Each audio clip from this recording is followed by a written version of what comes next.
Hi, my name's Michelle Stevens. I work for Deafblind Victoria. I'm a deafblind member of the community. COVID for us has been really challenging. For most people, using Zoom has been inconvenient, but for us who are deafblind, it has been impossible for us to meet.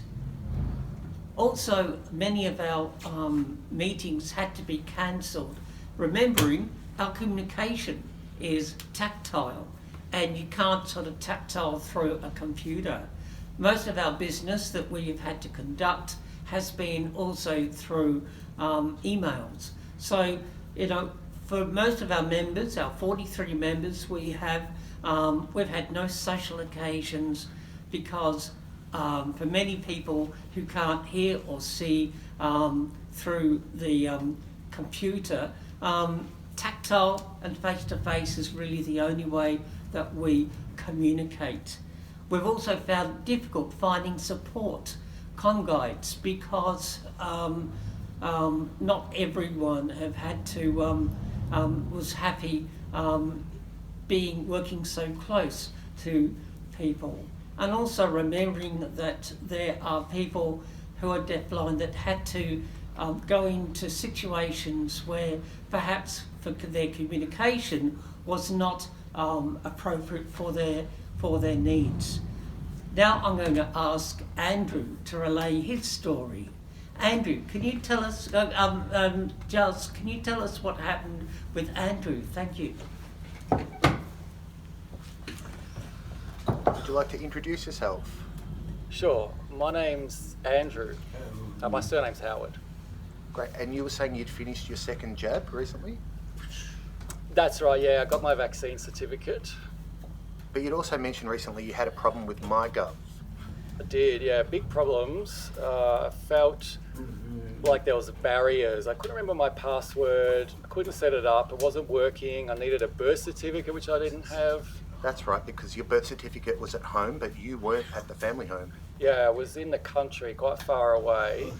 And I thought, okay, well, we can go to Centrelink with an interpreter and sort it out, which we were able to do. Yeah, I was able to finally get it done. Fantastic. And you were also saying just recently you called with an interpreter on the phone, but they rejected it and they asked you to use the NRS instead. Yeah, they wanted a video interpreter like Zoom or FaceTime. Okay, and how about English on NRS? Is that hard for you? Yeah, English is not easy for me. Great, thanks for sharing your story, and we'll pass you over to Jasper next.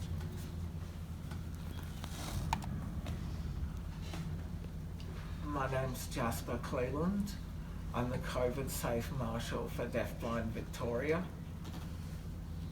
We've had a lot of challenges during the lockdowns.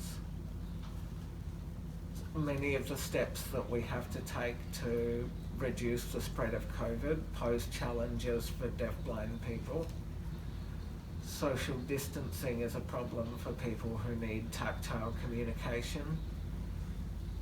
QR codes aren't accessible to a lot of deafblind people. We don't all carry smartphones and we can't see where the QR codes are to scan them. Masks are also a challenge for some people. Those with more vision may need to be able to lip read. Those with a little bit of hearing left, the mask can muffle people's voices. Deafblind Victoria has been working really hard to keep our members connected and try to avoid isolation. Isolation is already a problem for deafblind people, and having COVID on top of that makes us even more isolated.